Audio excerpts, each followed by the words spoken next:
انہیں بصرے خبر ملی کہ آئیے کام بڑا آسان ہو گیا ہے، خلیفہ قتل ہو گیا ہے، قتل ڈالتے ہیں علی کے سر، علی کی دشمنی بھی پوری ہو جائے گی، وہ تو ہوئی حکومت میں قبضہ ہمارا ہو جائے گا۔ یہ ایک پورا گروہ لے کے، ایک لشکر لے کے بصرہ سے روانہ ہو گئے، خبر مدینے پہنچ گئی۔ مولا نے ایک مخصوص صحابہ کا لشکر ساتھ لیا، علی نے رستے میں جا کے کہا انہیں مدینے داخل ہونے سے پہلے روکے۔ رستے میں ایک میدان میں جا کے دونوں فوجوں کا آمنا سامنا ہو گیا، کیونکہ وہ جو آئی تھی وہ اونٹ پہ بیٹھی ہوئی تھی، اونٹ کو عربی میں جمل کہا جاتا ہے، جس میدان میں جا کے وہ اونٹ رکا اسے کہتے ہیں میدان جمل، جس کی وجہ سے یہ جنگ مشہور ہے جنگ جمل۔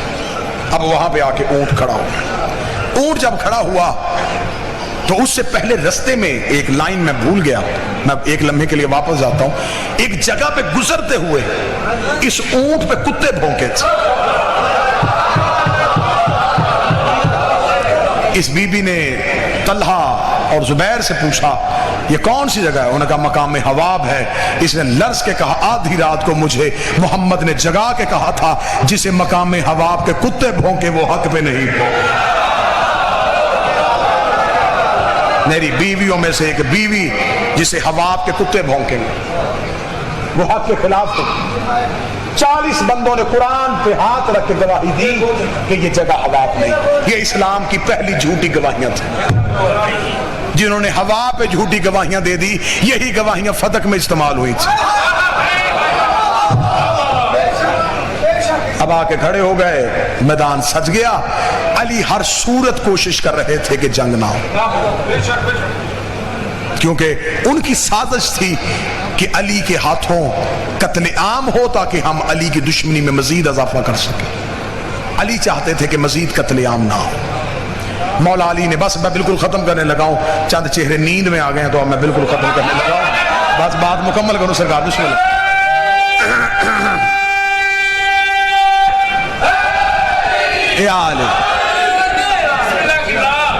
مولا نے بسم اللہ سرکار، بادشاہ حسین عزت دے، مولا نے جناب حسن کو بھیجا، حسن جا کے سمجھا کے آ۔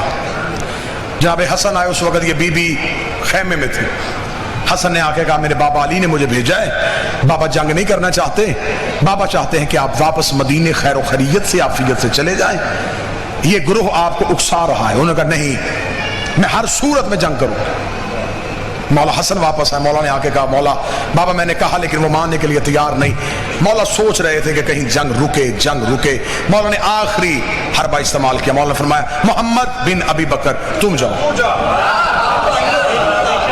جب محمد بن ابی بکر گئے تو کتابیں کہتی ہیں کہ ان کے خیمے کے باہر 2 سپاہی کھڑے تھے پہرا دینے کے لیے۔ جب محمد اندر داخل ہوئے تو انہوں نے نیزوں کے ساتھ محمد کو روکا، کہاں جا رہے؟ اس نے کہا میری بہن ہے، میں ملنا چاہتا ہوں۔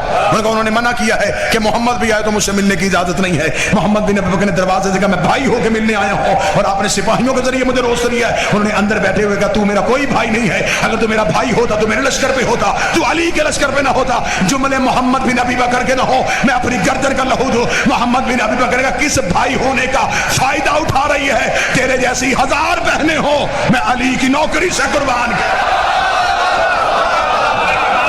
میں علی کی نوکری نہیں چھوڑ سکتا۔ میرے سامنے حدیث پیغمبر ہے،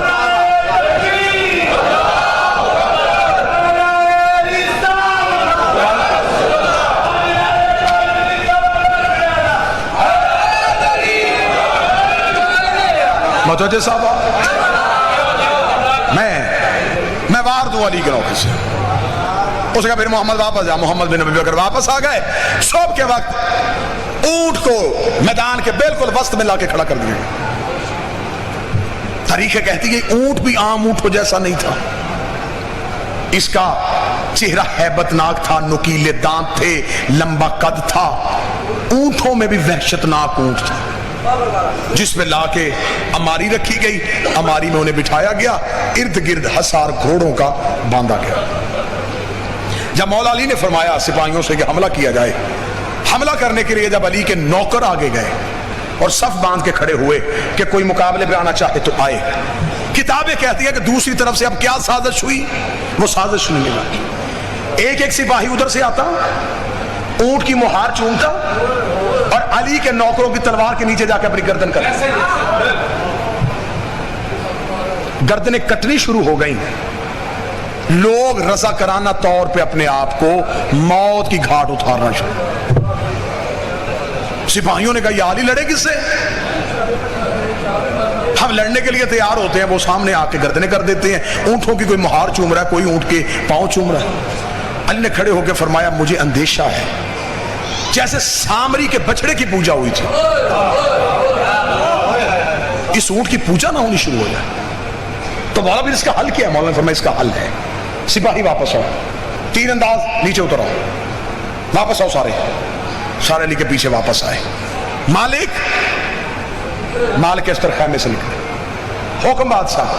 مالک گھوڑے کی زین پہ تلوار نکال. مالک گھوڑے کی زین پہ بیٹھے. مولا حکم فرمایا اونٹ کی ٹانگ کاٹ کیا.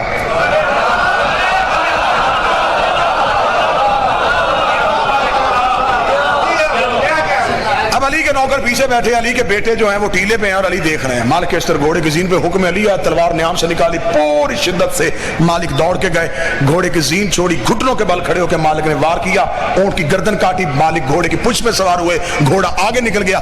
پیچھے مڑ کے مالک نے دیکھا 3 اونٹیں، ٹانگوں پہ اونٹ کھڑا ہے. ایک ٹانگ کٹ چکی ہے لیکن اونٹ کھڑا ہے. مالک پھر واپس آگے سے گھوم کے پھر واپس آئے، پوری شدت کے ساتھ دوسرا وار کیا، دوسری ٹانگ کٹ گئی. 2 ٹانگیں اونٹ کھڑے.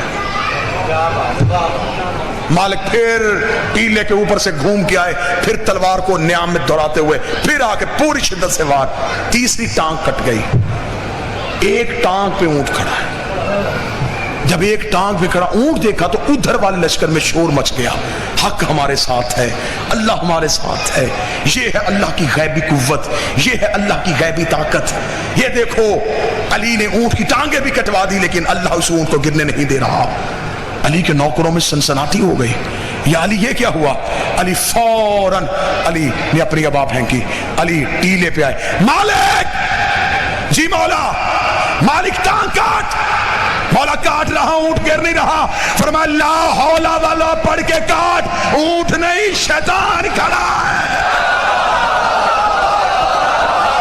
مالک لا حول والا پڑھ کے اونٹ کی اگلی ٹانگ کر کتابیں کہتی ہیں مالک اس نے اپنے گھوڑے کو دوڑایا. مالک نے دونوں گھٹنے زمین پر رکھے، لا حول والا پڑھ کے مالک نے اونٹ کی ٹانگ کاٹی. ٹانگ کا کٹنا تھا، اونٹ زمین پہ گرنے لگا، ہماری زمین پہ آنے لگی. لوگوں کے دل دھڑکنے بند ہو گئے. یہ علی نے کیا کیا ہے؟ ابھی نبی کی زوجہ کی توہین ہونے لگی ہے. ابھی ہماری اونٹ کی پوچھ سے زمین پہ آئی نہیں تھی. یہ علی کی پوچھ کے پیچھے سے ایک بجلی کی تیزی سے جوان پوری طاقت کے ساتھ گھوڑا دوڑا کے بھاگا. اس نے ہماری زمین پہ آنے سے پہلے ہودج کے اندر ہاتھ ڈالا، انہیں اٹھا کے گھوڑے کی پوچھ میں بٹھایا. اس نے پیچھے سے آواز ہگے گا. ہائے کیا کیا علی نے؟ نبی کی زوجہ کو غیر کا ہاتھ لگ گیا. اس نے نقاب ہٹا کر چپ، تیرا بھائی محمد بھی نبی بکر ہو.